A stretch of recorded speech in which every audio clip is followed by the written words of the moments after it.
Hello again. It's time to take another look at bird names. A few months ago, I proposed a whole bunch of new bird names for birds that were named after people instead of something constructive like a feature or field mark. But I noticed the powers that be, at least what I read on eBird, have still got names like Townsend's Warbler and Inca Dove and stuff that they promised to change. They don't seem to be getting around to this very quickly. Well, I think they should, and in that light, I've addressed some other names that I think need some real help. Because frankly, names like Eastern this or Northern that, especially Northern, because we don't see many Southern birds up here, we think we can do better. So I'm going to suggest some new names for those birds too. Maybe they'll get on the stick and get going. What do you think? What do you think, Buddy? Buddy's not sure. He's never sure. He just goes along. Anyway, we'll see what you think of these names. Maybe they'll use these too. Let's start off with something that's okay. We've got an eastern bluebird. We've got a western bluebird. That's good enough. Same with the peewees. We've got an eastern wood peewee. We've got a western wood peewee. Makes sense. Leave it alone. Now for meadowlarks. Eastern, western. Clear enough. Let's not talk about Chihuahuan meadowlarks. I really don't want to go there. Okay, now here's some that need some work. Eastern kingbird and western kingbird. Yeah, we got Cassin's kingbird. There's Couch's kingbird in Texas.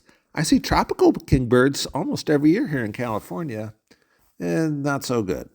Let's go to white-tipped kingbird for its most prominent field mark, and white-edged kingbird for the most prominent field mark on that bird.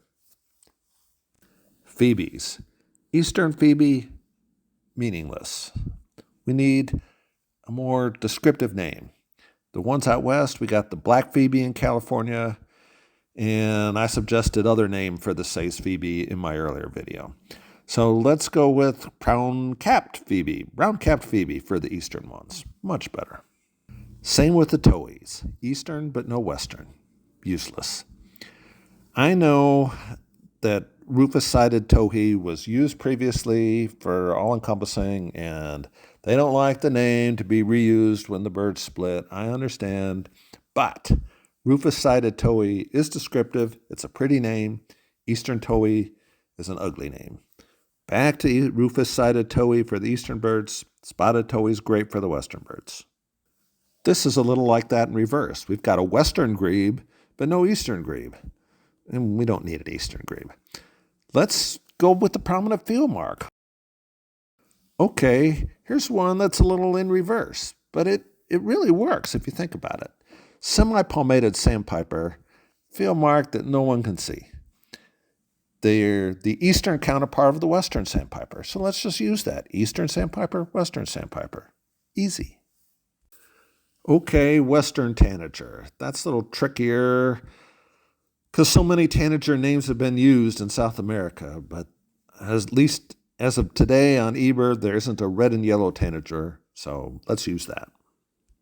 Sorry these pics are so bad. I just have trouble getting pictures of these birds.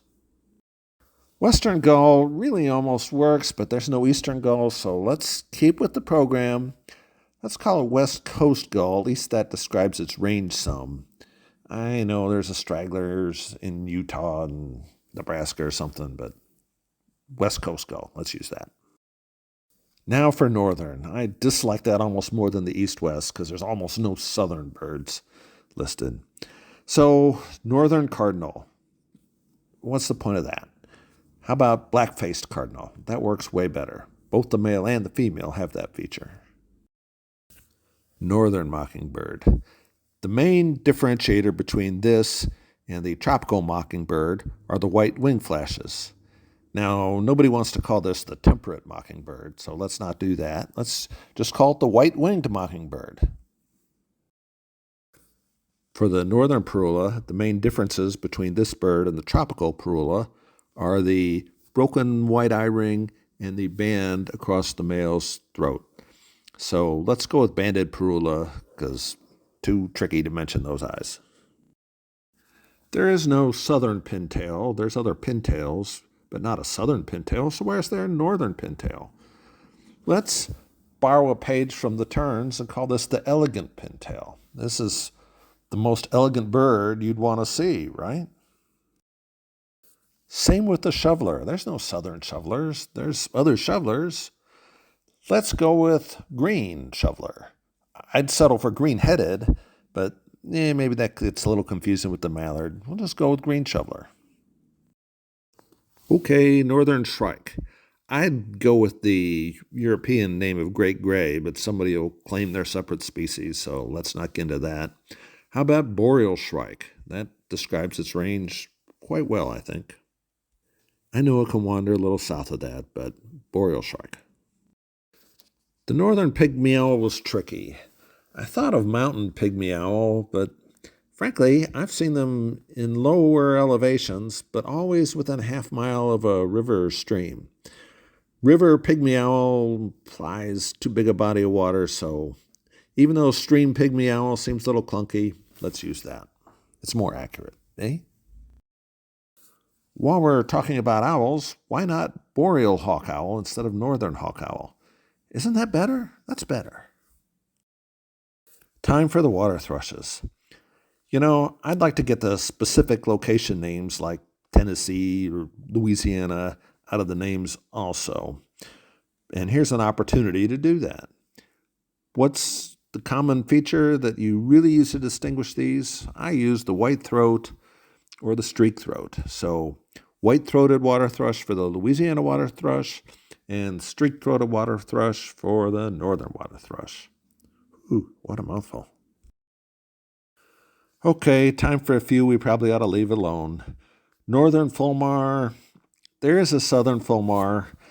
The only real differences I see are the pale or yellowish bill on the northern fulmar and the pink bill on the southern fulmar. But as I've mentioned elsewhere, names about bill colors I think that's a bad way to go.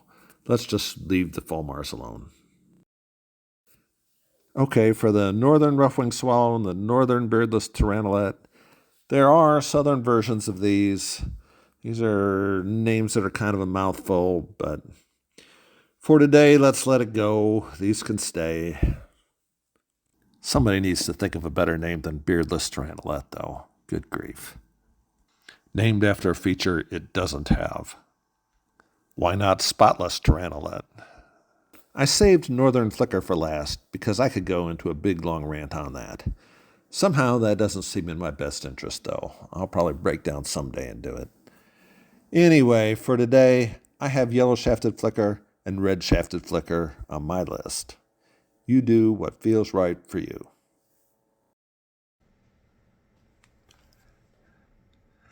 I have a few more thoughts on this topic. I'm not going to talk about screech owls today. I don't have photos of those, even though I've seen them. And the east and western screech owl, they're fine, like the bluebirds. Eastern whippoorwill, I've got another video. I think that could better address that one. And things that aren't in this continent, such as northern lapwing, northern wheat ear. I know they straggle over sometimes, but they're really European stuff. I'll leave those to them. We got enough problems. So let me know if you like this video, if you appreciate the topic, agree or disagree, like or dislike the humor. Anyway, I've got a couple more in mind, so if you like them, I'll try to speed them up. I'll probably do them even if you don't like them, because it makes me feel better to get it off my chest. So thanks for watching. Please click the like button. Please click the subscribe button.